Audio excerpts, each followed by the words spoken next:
Notes తెచ్చుకోండి.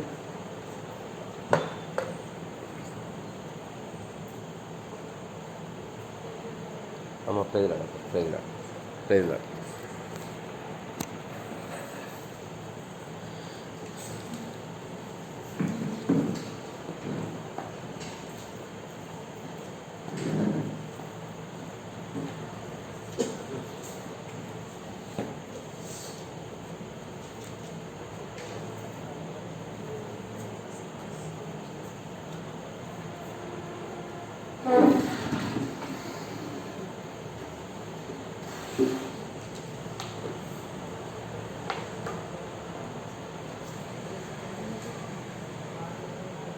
ఇర్మియా గ్రంథము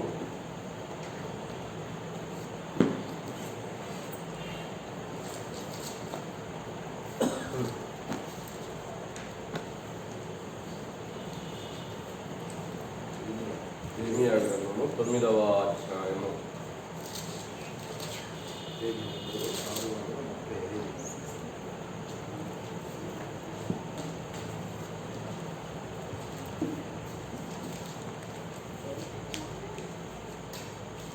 ఇర్మియా గ్రంథము 9వ అధ్యాయము 23వ వచనాన్ని అందరము కలిసి చదువుకుందాం. ఇర్మియా గ్రంథము 9వ అధ్యాయము 23వ వచనాన్ని అందరం కలిసి చదువుకుందాం. యెహోవా ఇలాగు సెలవిస్తున్నాడు, జ్ఞాని తన జ్ఞానమును బట్టి, శూరుడు తన శౌర్యమును బట్టి అతిశయింపకూడదు, ఐశ్వర్యవంతుడు తన ఐశ్వర్యమును బట్టి అతిశయింపకూడదు. అతిశయించువాడు దేనిని బట్టి అతిశయింపవలనగా, భూమి మీద కృప చూపుచు నీతి న్యాయములు జరిగించున్న యెహోవాను నేనే అని నన్ను పరిశీలనగా తెలుసుకుంటను బట్టి అతిశయింపవలను. అట్టి వాటిలో నేను ఆనందించువాడినని యెహోవా సెలవిస్తున్నాడు. ప్రార్థన చేస్తున్నాను.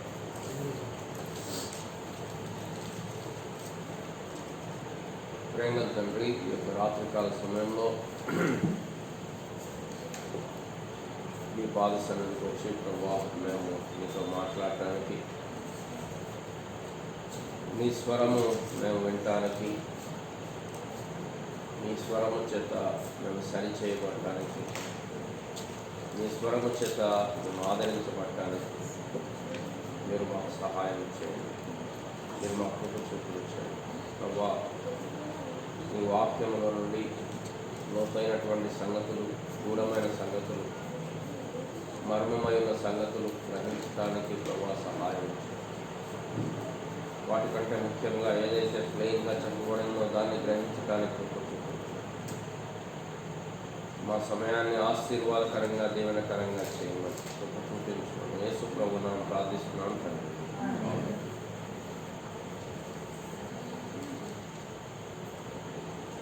చేసిన స్పెక్స్ తీసుకురండి.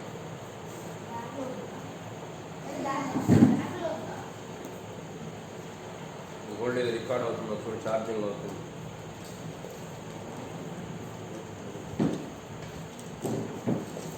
మనము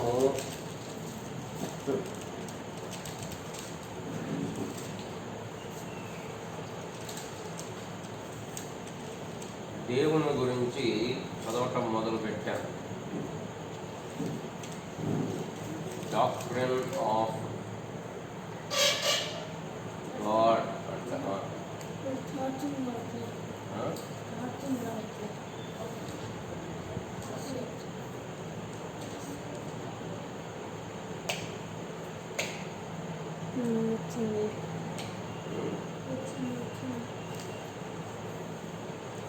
డాక్ట్రిన్ ఆఫ్ గాడ్ అంటారు. ఇది ప్రాథమికమైనటువంటి సిద్ధాంతం. ప్రతి విశ్వాసి కూడా ప్రతి వ్యక్తి కూడా, ప్రతి విశ్వాసి కూడా తెలుసుకోవాల్సినటువంటి సిద్ధాంతం. కనుక దేవుడు అంటే మనకుండేటువంటి అవగాహన, దేవుడు ఎవరు అంటే మనకుండే ఆలోచన మన క్రైస్తవ జీవితానికి పునాది అని చెప్పవచ్చు. దేవుని గురించి ఒకవేళ మన అవగాహన రాంగ్ అయితే మన క్రైస్తవ జీవితంలో మనం ఎంత ప్రయాసపడ్డా కూడా మన ప్రయాసం అంతా వ్యర్థమే. అలా కొంతమంది దేవుని గురించి తప్పుడు అవగాహనతో ఉంటారు. ఏమనుకుంటారు, మనము దేవునికి అంటే మనం చేసేది దేవుడు అంగీకరిస్తాడు, అంటే మన సొంత నీతిని అంగీకరిస్తాడు అన్నట్టు కొంతమంది ఉపవాసాలు ఉంటారు. ఒక 10 రోజులు, 40 రోజులు, లేకపోతే ఫలానా బట్టలు వేసుకుంటే దేవుడు అంగీకరిస్తాడు, లేదా ఫలానా చోటికి వెళ్తే దేవుడు అంగీకరిస్తాడు. ఎందుకు వస్తున్నాయి ఇవి? దేవుడు అంటే ప్రాథమికంగా బైబిల్లో చెప్పబడిన రీతిగా సరైనటువంటి అవగాహన వారికి లేని కారణం. కనుక దేవుడు కూడా ఏమన్నాడంటే, ఎవరైనా అతిశయించాలి అంటే ఎక్కడ అతిశయించాలి అంటే దేవుణ్ణి తెలుసుకుంటను బట్టి అతిశయించాలి తప్ప ఇంకా వేరే దాని అతిశయము లేదు. జ్ఞానమును బట్టి కానీ, లేకపోతే శౌర్యమును బట్టి కానీ, ఐశ్వర్యమును బట్టి కానీ అతిశయించడానికి లేదు. కేవలము దేవునిని బట్టి మాత్రమే అతిశయించాలి. Sit and write notes, whatever I write on board you write on notes. దాని తర్వాత యేసు ప్రభువారు కూడా తన చివరి ప్రార్థనలో యోహాను సువార్త 17వ అధ్యాయంలో 3వ వచనంలో ఆయన అన్నాడు, అద్వితీయ సత్యదేవుడు అయిన నిన్నును నీవు పంపిన యేసుక్రీస్తును ఎరుగుటయే నిత్య జీవం. కాబట్టి నిత్య జీవం అంటే ఏంటంటే దేవునిని తెలుసుకుంటయే నిత్య జీవం. కాబట్టి ఇదేదో ఉట్టిగా మన జ్ఞానమును పెంచుకోవటానికో లేకపోతే మన మనసులో ఉన్నటువంటి నాలెడ్జ్ సమాచార మార్పిడి కొరకు కాదు. కానీ బైబిల్ ఏం చెప్తుందంటే దేవునిని తెలుసుకొనుట నిత్య జీవం, ఇటర్నల్ లైఫ్. పౌలు గారు అంటాడు, నా దేవుని గురించిన అతి శ్రేష్టమైన జ్ఞానము నిమిత్తం ఏవేవి నాకు లాభకరములో వాటన్నిటినీ క్రీస్తు నిమిత్తము నష్టముగాను పెంటగాను ఎంచుకో. అంటే దేవుణ్ణి తెలుసుకోవాలి అనేది ఉద్దేశం. కనుక మనం కూడా అన్నిటికంటే ప్రాముఖ్యం అంటే ఈ క్రైస్తవ జీవితానికి 2 ప్రాముఖ్యమైనటువంటి భాగాలు. ఒక ఇంటికి ఎట్లాగా పునాది కట్టడం, ఈ 2 ప్రాముఖ్యమో, పునాది కనపడదు, కట్టడం కనపడుతుంది. కట్టడం ఎంత బాగున్నా పునాది బాగలేకపోతే యేసుప్రభువు చెప్పాడు, ఇసుక మీద పునాది వేసుకున్నవాడు తుఫాన్ వచ్చినప్పుడు కొట్టబడుతుంది. మామూలు టైంలో బాగానే కనపడుతుంది, అందరికి బాగానే కనపడుతుంది. కాబట్టి ఇది మన క్రియా జీవితం. బయటికి కనపడేది క్రియా జీవితం. మన క్రియలు, మనం ఏం చూస్తున్నాం, ఏం చేస్తున్నాం, మనం ఏం మాట్లాడుతున్నాం, మనం ఎలాంటి అలవాట్లు కలిగి ఉన్నాం, ఇవన్నీ కూడా మన క్రియా జీవితం.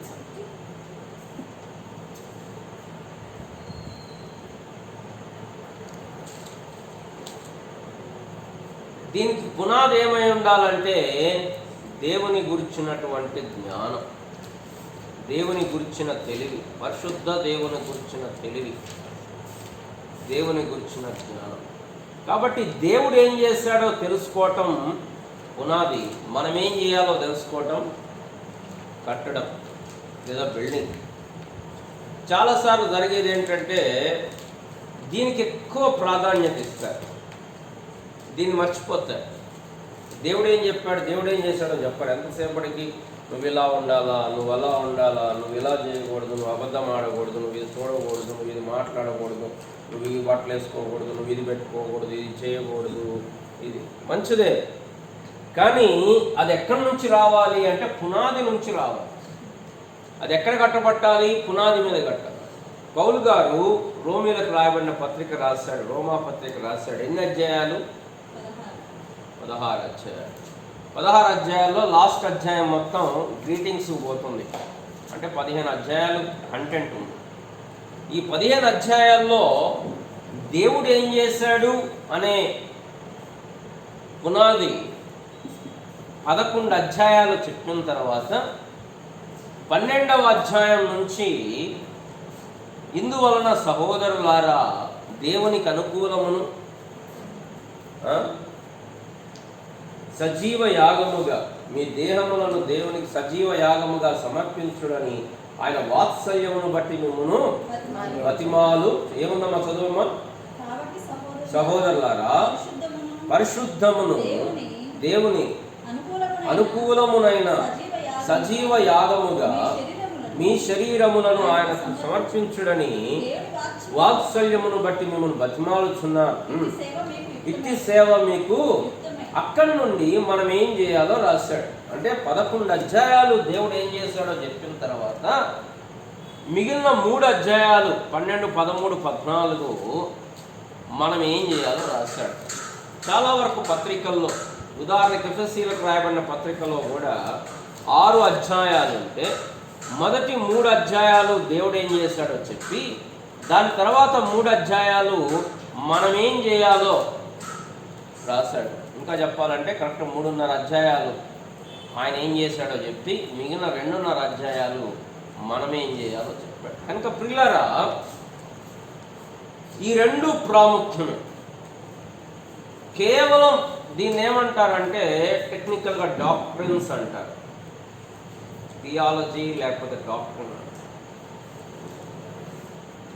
సో ఈ డాక్ట్రిన్ తెలియకుండా నువ్వు ఇలా ఉండాలి, నేను అలా ఉండాలి అని చెప్పటం మంచిదే, కానీ మంచిదన్ ద సెన్స్ మంచిగా కనిపించవచ్చు, కానీ అది ఎంత ప్రమాదకరం అంటే ఇది స్వనీతికి గర్వానికి దారి తీస్తుంది. దాంట్లో దేవునికి మహిమ రాదు. దేవుని గురించి తెలుసుకోకుండా, దేవుని విషయాలు తెలుసుకోకుండా మన సొంతంగా మనం భక్తిగా ఉండాలి అని ప్రయత్నం చేయటం అనేది అది దేవునికి మహిమ తీసుకొచ్చేది కాదు. కాబట్టి పునాది లేకుండా మనం కట్టుకుంటూ పోతే మాత్రం అది ఏనాడో ఒకనాడు ఏం కావాలా, కొలాప్స్ కావాలి. ఇప్పటికీ చాలా సంఘాల్లో గొడవలు, విభజనలు, కొట్టుకోటాలు, పోలీస్ కేసులు. ఎందుకు ఎక్కడ ఏం పని చేయట్లేదు? పునాది సరిగా, దేవుని వాక్య సత్యాల యొక్క పునాదిలోకి వాళ్ళు రాలేదు. ఏదో పైపైన వస్తున్నామా, పోతున్నామా, మంచిగా వైట్ బట్టలు వేసుకున్నామా, మంచిగా హ్యాపీగా అందరికి ప్రైజ్ గాడు చెప్పామా, లేదా బలలో పాల్గొన్నాం, మంచిగా వెలిగెత్తి ఆరాధించాలి. కానీ ఇక్కడ లోపల ఈ హృదయము దేవుని యొక్క జ్ఞానముతోటి నింపబడదు. ఎప్పుడైతే దేవుని గురించి తెలియదో దేవుని భయం మన జీవితాల్లో ఉండదు, విశ్వాసం ఉండదు, భయం కూడా ఉండదు. కొన్నిసార్లు ఏమవుతుంది అంటే ఎంతసేపు థియరీ ఉంటుంది కానీ ప్రాక్టికల్ ఏముండదు. థియరీలో చాలా గొప్పగా ఉంటుంది, పునాది ఉంటుంది, కానీ పైన కట్టడం ఏమి, అది కూడా ప్రమాదం. కనుక ఈ 2 కూడా మన జీవితాల్లో సమపాలనలో ఉండాలి. ఇంకా ఎక్కువ చెప్పాలంటే ఇది ఎక్కువ ఉండాలి మేజర్గా. ఎందుకంటే ఇది ఎక్కువ ఉంటే తప్పనిసరిగా అది దీన్ని ఇన్ఫ్లుయెన్స్ చేస్తుంది. దేవుని గురించి బాగా తెలిసిందనుకోండి, ఆటోమేటిక్గా దేవుని భయము, దేవుని పట్ల లోబట్టం అనేది ఆటోమేటిక్గా జనరేట్ అవుతుంది. కానీ ఇది లేకపోతే మాత్రం దీనివల్ల అసలు ఏం ఉపయోగము లేదు, అసలే లేదు. కనుక విశ్వాసముగా చాలా ప్రాముఖ్యమైన సంగతి ఏంటంటే దేవుని గురించి తెలుసుకోవటం. బహుశా దేవుడు మనకి ఇచ్చిన అవకాశాన్ని బట్టి ప్రతి ఆదివారం కూడా మనం 2 వర్తమానాలు కలిగి ఉన్న చాలా సంఘములలో ఒకటే వర్తమానం ఉంటుంది. అదేమీ పెద్ద అంటే మన ప్రత్యేకత ఏమీ కాదు, కానీ దేవుడు ఇచ్చినటువంటి సదుపాయాన్ని బట్టి ఏం చేస్తున్నాము అంటే ఆరాధన వర్తమానాల్లో దేవుడు ఏం చేస్తున్నాడో చూస్తున్నాం. బల్ల వర్తమానాలు లేదా సెకండ్ వర్తమానాల్లో మనం ఏం చేస్తున్నాము అంటే మనం ఏం చేయాలో చూస్తూ ఉన్నాం. 2 విషయాలు నేర్చుకోవటానికి ప్రయత్నము చేస్తూ ఉన్నాం.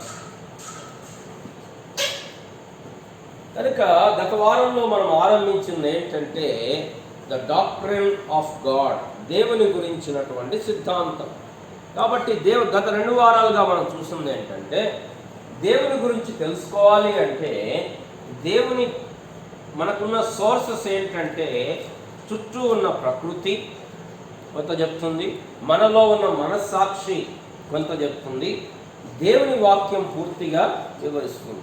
కాబట్టి దేవుని యొక్క వాక్యములోకి వచ్చినప్పుడు దేవుని నామము, ఆయన నామము పూజింపదగినటువంటి ఆయన నామము గురించి పోయిన వారం మనం చూసాం. దేవునికి ఇవ్వబడినటువంటి పేరు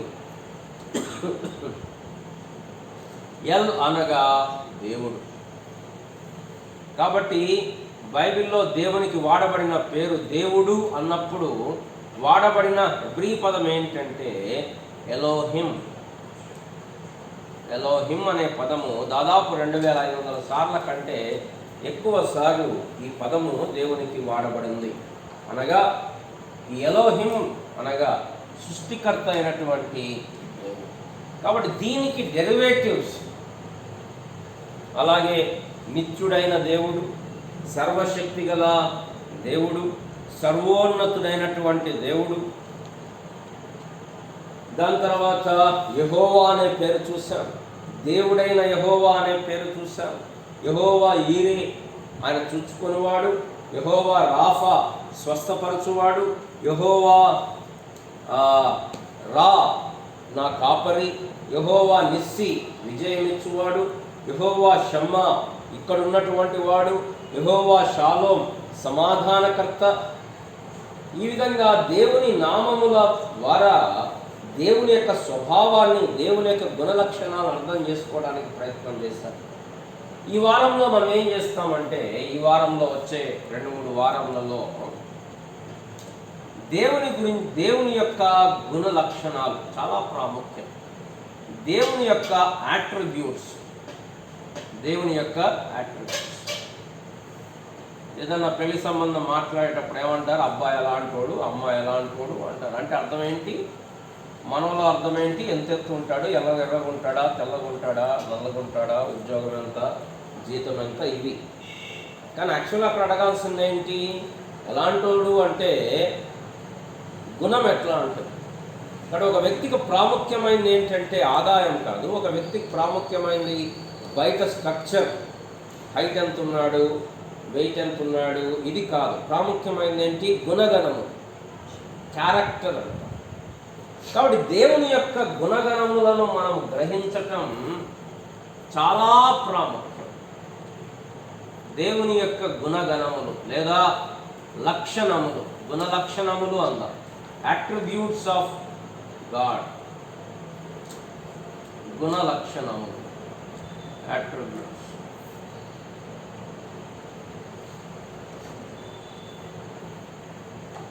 దేవుని యొక్క లక్షణములు ఏమిటి? ఇది అత్యంత ప్రాముఖ్యమైనటువంటి అంశము ప్రియులారా. మనము వదిలివేయటానికి లేనటువంటి అంశం. కారణం, దేవుని యొక్క లక్షణాలు మనకు తెలియకపోతే మనం పూజించే దేవుడు ఎవరైతారో తెలుసా? మన సొంత దేవుడు అవుతాడు. చాలామంది ఎవరిని పూజిస్తున్నారంటే వాళ్ళ సొంత దేవుళ్ళను పూజించుకుంటారు కదా. వాళ్ళే అన్నం పెడతారు ఆ దేవునికి, వాళ్ళే చేస్తారు. ఆయన చేసేది ఏమి లేదు. కారణం, దేవుని లక్షణాలు తెలియట్లేదు. క్రైస్తవ్యంలో కూడా బైబిల్ పక్కన పెట్టి తమ సొంత దేవుణ్ణి వాళ్ళు పూజించుకుంటున్నారు. కొంతమంది పాస్టర్లు దేవుళ్ళు అయిపోయారు. వాళ్ళకి పాలాభిషేకం ఆంధ్రప్రదేశ్లో జరుగుతుంది. పాస్టర్కి పాలతోటి అభిషేకం, పాస్టర్ పోతుంటే కింద ఆకులు వేయటం, వాళ్ళకి నీళ్లు చల్లి నీళ్లు వీళ్ళ చల్లుకోవటం, ఇవన్నీ ఆంధ్రప్రదేశ్లో ఎక్కడో దూరంగా ఎప్పుడో జరిగినాయి కదా, ఇప్పుడు ప్రజెంట్గా జరుగుతున్నాయి. కూర్చోండి నానా, మీరు కూర్చోండి, మీరు కూర్చోండి, మీరు ఎందుకు వెళ్తున్నా?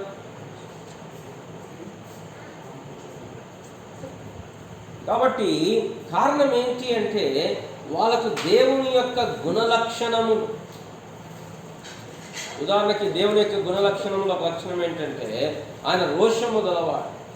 ఆయన మహిమను ఎవరికి ఇచ్చేవాడు కాదు.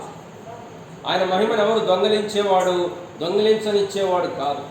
ఆయన మహిమను ఆయన కలిగి ఉండేటువంటి వాడు కాదు, కలిగించేవాడు.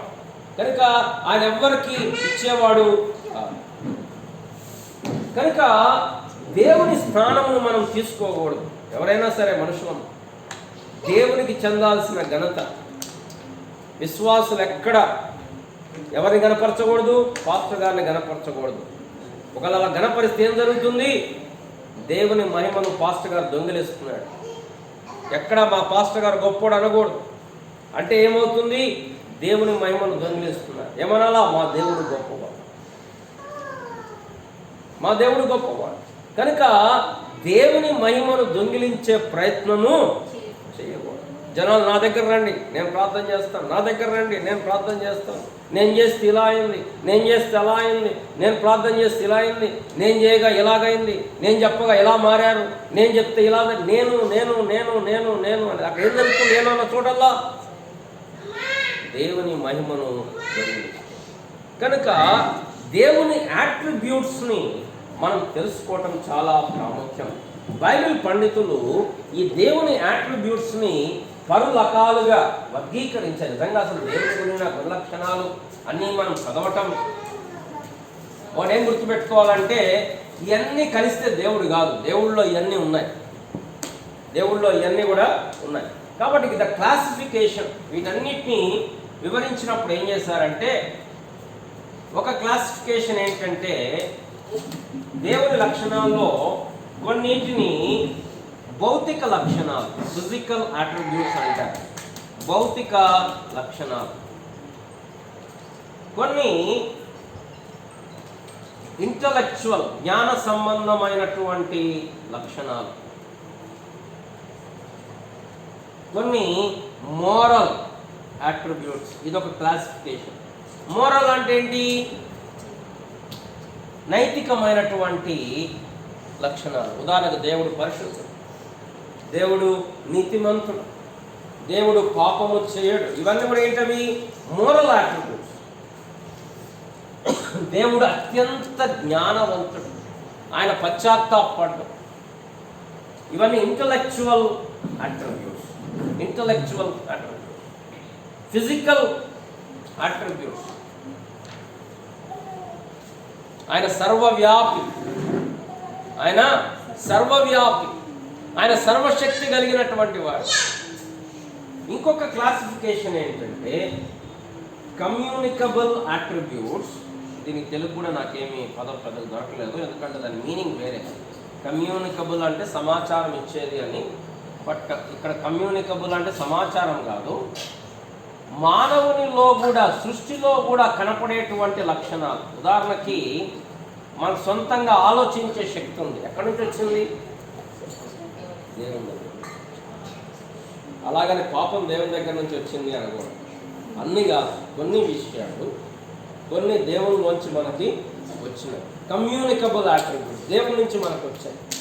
ఇంకొన్ని ఉన్నాయి సృష్టితో సంబంధం లేకుండా ఆయనలో ఆయన కలిగి ఉన్నాడు. ఆయన సర్వశక్తిమంతుడు, దీంతో సంబంధం లేదు. దాని ఇన్కమ్యూనికబుల్, మనకు వచ్చింది కాదు. చాలామంది ఏం చెప్తుంటారు, నీ నోటితో బలికితే చాలా అవుతుంది, దేవుడు బలికాడు అయింది, నువ్వు బలికితే కూడా అయింది, కాబట్టి పలికితే అయిద్ది అనే సిద్ధాంతం ఒకటి బయలుదేరింది. దాన్ని ప్రాస్పెరిటీ గాస్పెల్ అంటారు. చాలామంది బోధకులు అది బోధిస్తున్నారు, ప్రజలకు కూడా అది బాగా నచ్చుతుంది. నువ్వు ధనవంతుని అనుకో అనుకో అనుకో అనుకో అనుకో అంటే నాన్న ఇప్పుడు తీయొద్దు అవన్నీ, తర్వాత ఓకే, తర్వాత. సో మనం ఎన్నిసార్లు అనుకున్నా మన నోటికి ఆ శక్తి లేదు. అది దేవుని క్రియాత్మకమైనటువంటి శక్తి తప్ప మన నోట్లో ఎటువంటి శక్తి లేదు. కనుక అది తప్పుడు బోధ. కాబట్టి దేవుని అట్రిబ్యూట్స్లో కొన్ని కమ్యూనికబుల్ అట్రిబ్యూట్స్, కొన్ని ఇన్కమ్యూనికబుల్ అట్రిబ్యూట్స్. ఇంకొని ఎలాగంటే affirmative attributes, negative attributes.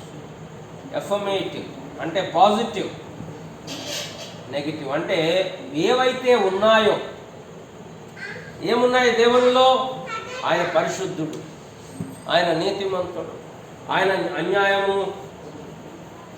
Negative attributes, ఆయనలో అన్యాయము లేదు, ఆయనలో పాపము లేదు. ఏవైతే లేవో అవి నెగిటివ్ అట్రిబ్యూట్స్, ఏవైతే ఉన్నాయో అవి ఎఫర్మేటివ్, పాజిటివ్ అట్రిబ్యూట్స్. నాలుగవ క్లాసిఫికేషన్ ఏంటంటే అన్రిలేటెడ్.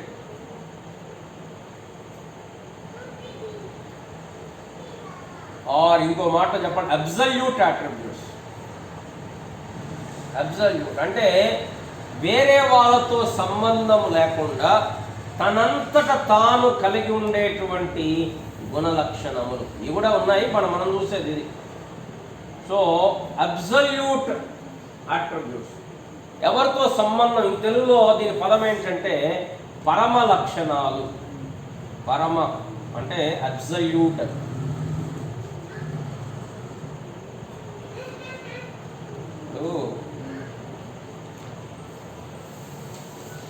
మనలో మన కోపం ఉంది. మన కోపం అనేది అబ్సల్యూట్ అట్రిబ్యూట్ కాదు. అది పరిస్థితులను బట్టి ఒక్కోసారి కోపం పీక్లోకి వెళ్ళిపోతుంది, ఒక్కోసారి ఏమి. అదే మన సొంత పిల్లలు తప్పు చేశారనుకోండి, కోపం రాదు, ముద్దు వస్తుంది. అదే వేరే వాళ్ళ పిల్లలు తప్పు చేశారనుకోండి, పీక్లోకి వెళ్ళిపోతుంది. అంటే రిలేటివ్ అన్నమాట. అది వేరే వాళ్ళ మీద ఆధారపడదు. తప్పు చేసింది మన వల్ల అయితేనేమో మన ధోరణి వేరే ఉంటుంది. వాళ్ళ పాపం ఏ పరిస్థితిలో చేశారో వాళ్ళకి ఏమో తెలుసు. అదే వేరే వాళ్ళు చేశారనుకోండి, వాళ్ళంతే, వాళ్ళు అట్నే చేస్తారు. అంటే ఇక్కడ ఏంటి, మన జడ్జిమెంట్ అనేది అబ్సల్యూట్ కాదు. అది దేని మీద ఆధారపడ్డది, ఎవరున్నారు పరిస్థితులు అనే దాని మీద ఆధారపడదు. కానీ దేవుని కొన్ని లక్షణాలు ఎలా ఉన్నాయంటే అవి మనుషులతో సంబంధం లేదు. చాలాసార్లు మనుషులు అంటారు, దేవుళ్ళ గురించి కూడా అంటుంటారు, మంచోళ్ళకు మంచోడు, చెడ్డోళ్ళకి మంచోళ్ళకి మంచోడిని, చెడ్డోళ్ళకి చెడ్డోడు. అంటే అర్థం ఏంటి, అవతలోడు మంచోడైతే ఈయన మంచోడు అవుతాడు, అవతలోడు చెడ్డోళ్ళు అయితే ఈయన చెడ్డ. అంటే ఈయనకి ఒక స్టాండర్డ్ ఇది లేదు. వాళ్ళని బట్టి ఈయన మారిపోతుంటాడు. వాళ్ళు చెడా అయితే నేను కూడా చెడు, వాళ్ళు మంచా నేను. దేవుడు అట్లాంటి వాడు. ఆయన అబ్సల్యూట్ లక్షణాలు ఏంటంటే ఆయన మంచోళ్ళకి మంచోడే, చెడ్డోళ్ళకి. మరి నరకం చేశాడు కదా, అది కూడా మంచి, దాంట్లో ఏమి తప్పు లేదు. తప్పు పట్టడానికి మంచోడు అంటే అర్థం అందరిని వదిలేసేవాడని కాదు. మంచి పోలీస్ అంటే అర్థం నేరస్తులను పట్టుకోకుండా వదిలేసేవాడని కాదు. అది మనం అర్థం చేసుకోవాలి. మంచి అంటే అర్థం అది కాదు. భలే మంచి పోలీసు వాడు, అబ్బా ఏం 50 రూపాయలు తీసుకుని వదిలేశాడు, ఎక్కువ ఏం ఫైన్ వేయలే అంటే మనకు మంచి పోలీస్ ఆయన, ఏదో ఒక 50 రూపాయలు తీసుకుని వదిలేస్తాడు. కానీ దేవుడు అలాంటి వాడు కాదు. ఏదో పోయి ఎంటుకలు ఇచ్చినంత మాత్రాన, లేకపోతే గుళ్ళో చందా వేసినంత మాత్రాన ఏం కాదులే, మనోడలే, పోనీలే, పాపను వదిలేస్తే దేవుడు కాదు. కాబట్టి ఇప్పుడు మనం చెప్పుకునే లక్షణములు ఏంటంటే అబ్సల్యూట్ అట్రిబ్యూట్స్, వేరే వాళ్ళతో సంబంధం లేకుండా తనంతట తాను కలిగి ఉన్నటువంటి లక్షణములు, దేవుని లక్షణములు. ఒకసారి అసలు మీరు చెప్తారా దేవుని లక్షణాలు ఏంటో? ఒక్కొక్కరు ఒకటి చెప్పండి, దేవుని లక్షణాలు ఏంటో. అమ్మా దివ్య, ఫస్ట్ వస్తే చెప్పడం ఈజీ, ఏదైనా చెప్పు. తర్వాత వస్తేనే కొన్ని కవర్ అయిన తర్వాత చెప్పడం అంటే ఆలోచించాలి. సృష్టికర్త అనేది లక్షణం కాదు, అది క్రియ. ఆయన అధికారం, ఆయన బలం అనేది ఆయన లక్షణం. బలము అనేది, ఇంకా శక్తి గలవాడు, బలం గలవాడు, రెండు ఒకటే అక్కడ. మళ్ళీ ఇంకా వేరే లక్షణం, లోపలుండే లక్షణం. పరిశుద్ధుడు అదొక లక్షణం. పరిశుద్ధుడు అంటేనే పాపం లేనివాడు. ఇంకా మళ్ళీ కనికరము కలిగినటువంటి కంపాషన్, అదొక గుణ లక్షణం. ఆయన పరిశుద్ధుడు, ఆయన దయ కలిగినటువంటి వాడు, ఆయన కోపము కలిగినటువంటి వాడు కదా, అది కూడా గుణ లక్షణం. ఆయన దేవుడు ప్రేమ కలిగినటువంటి వాడు, దయాదాక్షిణ్య పూర్ణుడు, అదొక లక్షణం. ఇలాగా దేవుని లక్షణములను మనము తెలుసుకోవడానికి ప్రయత్నం చేస్తూ ఉన్నాం. అయితే ఇప్పుడు మీరు చెప్పినవన్నీ కూడా ఇవి మనతో రిలేటెడ్ అయినటువంటి లక్షణాలు. కానీ ఇప్పుడు మనం చూసేది ఏంటంటే మనిషి లేకుండా, మనిషితో సంబంధం లేకుండా, సృష్టితో సంబంధం లేకుండా దేవుని యొక్క అబ్సల్యూట్ అట్రిబ్యూట్స్, దేవుని యొక్క అబ్సల్యూట్ అట్రిబ్యూట్స్ అంటే మనిషి ఉన్నా లేకపోయినా మనిషితో సంబంధం లేదు. ఇప్పుడు ప్రేమ అనేది ఎవరి మీద చూపిస్తాడు? దేవుడు మనుషుల మీద చూపిస్తాడు. సరే అనుకున్నాడు కదా. దయ చూపించాలంటే ఎవరు ఉండాలి? అక్కడ మనిషి ఉండాలి. మరి మన పట్ల చూపించే లక్షణాలు అవి తర్వాత చూద్దాం. ఈ వారంలో మనం ఏం నేర్చుకున్నామంటే దేవుని యొక్క అబ్సల్యూట్ అట్రిబ్యూట్స్. మొట్టమొదటిగా దేవుడు తనంతట తాను కలిగి ఉండే లక్షణాలు, తనంతట తాను కలిగి ఉన్న లక్షణాలు. మొట్టమొదటిది ఏంటంటే ఇమ్మెన్సిటీ.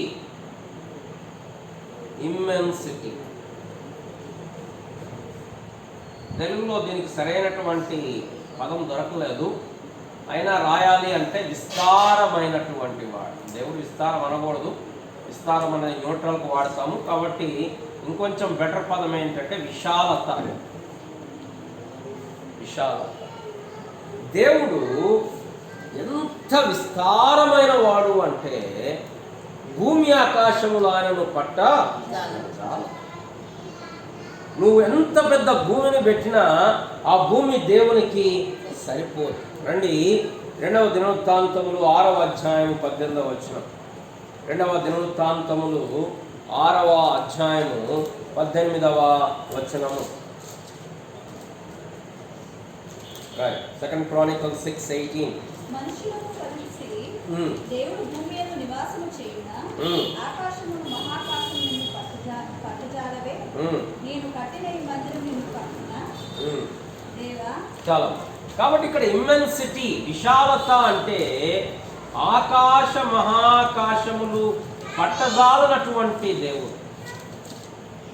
ఆయనను ఫలానా చోట ఉన్నాడు అని చెప్పడం కుదరదు. ఆకాశ మహాకాశములు పట్టజాలవు ఆయన సర్వవ్యాపి. సర్వంతర్యామి కాదు. సర్వంతర్యామి అంటే దేంట్లో అంటే దాంట్లో ఉండేవాడు. అంటే రాయిలో ఉన్నాడా, కట్టు చెట్టులో ఉన్నాడా, పుట్టలో ఉన్నాడా, అది సర్వంతర్యామి. అన్నిట్లో ఉన్నాడు. అది బైబిల్ చెప్పట్లా. కొంతమంది ఏం చెప్తారంటే ప్రతి మనిషిలో దేవుడు ఉన్నాడు అని చెప్తుంటారు. బైబిల్ ఏం చెప్తుందంటే ప్రతి మనిషిని దేవుడు సృష్టించాడు, కానీ ఎవరైతే తిరిగి జన్మించారో వారిలో ఆత్మరూపముగా ఆయన నివాసము చేసుకున్నాడు. అంతే తప్ప ప్రతి మనిషిలో దేవుడు ఉండలేడు. ఎందుకు? పాపముతో ఆయన జీవించలేడు, పాపముతో ఆయన కలిసి ఉండలేడు. కనుక ఆయన సర్వవ్యాపి అంటే అర్థం ఏంటి? ప్రతి చోట ఆయన ఉన్నవాడు. ఆయన లేని చోట ఎక్కడుంది? ఎక్కడుంది ఆయన లేని చోట? ఆయన చోట ఎక్కడ లేదు. మేము ప్రతి గురువారం ఎందుకు ఈ బైబిల్ స్టడీ పోస్ట్పోన్ చేశామంటే ఈ మధ్య కాలంలో ఈ ఒక 2 నెలల వరకు ప్రతి గురువారం మాకు కాన్ఫరెన్స్ ఉంది, Bible conference. Dallas theological seminary అని ప్రపంచంలోనే ప్రఖ్యాతిగాంచినటువంటి సెమినరీ, బైబిల్ గురించిన కాలేజ్. దాంట్లో 50 సంవత్సరాలు బైబిల్ బోధించి రిటైర్ అయినటువంటి డాక్టర్ జిమ్ అల్మన్ గారు అనేటువంటి ఆయన మాకు బైబిల్ బోధిస్తున్నారు. 8 నుంచి 9:30 అనుకున్నాం, రాత్రి 10 ప్రతి గురువారం. సో మేము కూడా నేర్చుకోవడానికి ప్రయత్నం చేస్తూ ఉన్నాం వాళ్ళ పెద్దవాళ్ళ దగ్గర. వాళ్ళు 50 సంవత్సరాలు బైబిల్ బోధించారంటే వాళ్ళ ముందు మేమంతా చిన్నపిల్లలము అనేది మనకు అర్థమవుతాం. 50 సంవత్సరాలు మేము కాలేజీలో పాఠాలు చెప్తాం, వాళ్ళు 50 సంవత్సరాలు బైబిల్ చెప్పారు. ఆయన ఎంతో దీనత్వం కలిగి ఉంటాడు. సరే, నిన్నకు వచ్చిన ప్రశ్న ఏంటంటే, నరకంలో దేవుడు ఉంటాడా? ఒక ప్రశ్న వచ్చింది. ఆ ప్రశ్న ఏంటంటే నరకంలో దేవుడు ఉంటాడా? కొంతమంది ఏమంటారంటే నరకంలో దేవుడు ఉన్నాడు కాబట్టి అది నరకం. అంటే ఇక్కడ దేవుడు ఉంటాడా అనే ప్రశ్నకి దేవుడు సన్నిధి అంటే బైబిల్లో దేవుడు ఉన్నాడు అంటే అక్కడ ఇది పాజిటివ్ సంగతి. అంటే ఆశీర్వాదం ఇవ్వటానికి దేవుడు ఉన్నాడు. దేవుడు నాకు తోడుగా ఉన్నాడు అంటే అర్థం ఏంటి? దేవుడు నాకు సహాయం చేయడానికి తోడుగా ఉన్నాడు. కానీ నరకంలో దేవుడు సహాయం చేయటానికి ఏమీ లేడు. కానీ దేవుడు సృష్టించిన దాంట్లో దేవుడు లేకుండా ఉన్నాడు. నరకంలో కూడా దేవుడు ఉంటాడు. కానీ అక్కడ ఎలా ఉంటాడు? న్యాయాధిపతిగా ఉంటాడు, అక్కడ శిక్షించేవానిగా ఉంటాడు. ఆ శిక్ష న్యాయం. అది అబ్బా ప్రభా ఇంత గట్టిగా ఎలా శిక్షిస్తున్నావు అంటానికి లేదు, అలా అంటానికి లేదు. కాబట్టి అక్కడ కూడా దావీదు అన్నాడా లేదా? 139వ కీర్తన రండి తీయండి, 139వ కీర్తన తీయండి. Psalm 139 కీర్తన 139, కీర్తన 139. ఏమంటున్నాడు దావీదు? ఏమంటున్నాడు దావీదు?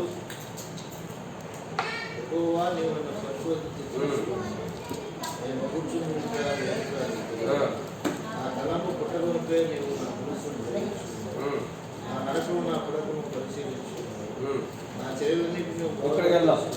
7వ వచనం, నీ ఆత్మ యుద్ధం నుండి నేను ఎక్కడికి పారిపోదు, నీ సన్నిధి నుండి నేను ఎక్కడికి పారిపోదు. ఆకాశంకి ఎక్కితే నీవు అక్కడున్నావు, నేను పాతాళమందు పండుకొనినను నీవు అక్కడను ఉన్నావు. నేను వేకువ రెక్కలు కట్టుకుని సముద్ర దిగంతములలో నివసించినను అక్కడను నీ చెయ్యి నన్ను నడిపించు, నీ కుడి చెయ్యి నన్ను పట్టుకును. అంధకారం నన్ను మరుగు చేయును, నా కలుగు వెలుగు రాత్రి వలె ఉండును అని నేను అనుకున్న ఎడల చీకటి అయినను నీకు చీకటి రాకపోవును, రాత్రి పగటి వలె నీకు వెలుగుగా ఉండును, చీకటియు వెలుగుయు నీకు ఏకరీతిగా. మనకు చీకటి వెలుగు కానీ దేవునికి చీకటి వెలుగేమి ఎక్కడికి పోయినా కొన్నిసార్లు మనం అనుకుంటా ఎవరు చూడట్లేదు అనుకుంటా, ఎవరు చూడట్లేదు అనుకుంటా. కానీ దేవుడు చూడని స్థలము లేదు. దావీదు అన్నాడు, ఎక్కడికి పోతాను ప్రభు? ఆకాశానికి పోతే నువ్వు అక్కడ ఉన్నావు, పాతాళానికి పోతే నువ్వు అక్కడ ఉన్నావు, సముద్రంలో పోతే నువ్వు అక్కడ ఉన్నావు, ఎక్కడ పోయినా నువ్వు అక్కడ. అప్పుడు మర్చిపోతాం. అందుకోసం యోనా కూడా మర్చిపోయాడు. కాబట్టి ఎక్కడ పారిపోతున్నాడు? నినెవేకి పోవాల్సిన వాడు తర్షీష్కి పారిపోతున్నాడు. దేవుని దగ్గర నుంచి పారిపోతాం. ఎక్కడి నుంచి పారిపోతామని? దేవుని దగ్గర నుంచి ఎక్కడికి పారిపోతాం? హెబ్రీయులకు రాయబడిన పత్రిక 4వ అధ్యాయంలో అంటాడు, మనం ఎవరికి లెక్క అప్పచెప్పవలెనో ఆయన కన్నులకు సమస్తమును మరుగులేక ఏటగా. దేవుని ఎవ్వరూ మోసం లేదు. కారణం దేవుడు ఎవరు విట్నెస్ చేయాల్సిన పని కాదు. దేవుడికి ఎవరు ప్రభా ఫలానా జరిగింది అలానా జరిగింది అని దేవుడికి చెప్పాల్సిన పని లేదు ఎవరు. కారణం దేవుడు చూస్తున్నాడు ప్రతి విషయాన్ని. దేవుడు చూస్తున్నాడు. అంధకారంలోని సంగతులు ఆయన బయటికి తీసుకోవచ్చు. కారణం ఏంటంటే ఆయన లేని ప్రదేశం లేదు. చాలాసార్లు ఎవరు చూడట్లేదులే, ఎవరు వినట్లేదులే, ఎవరు ఏం లేదులే అని చెప్పేసి చేసేస్తారు రంగ సంతకాలు కొంతమంది.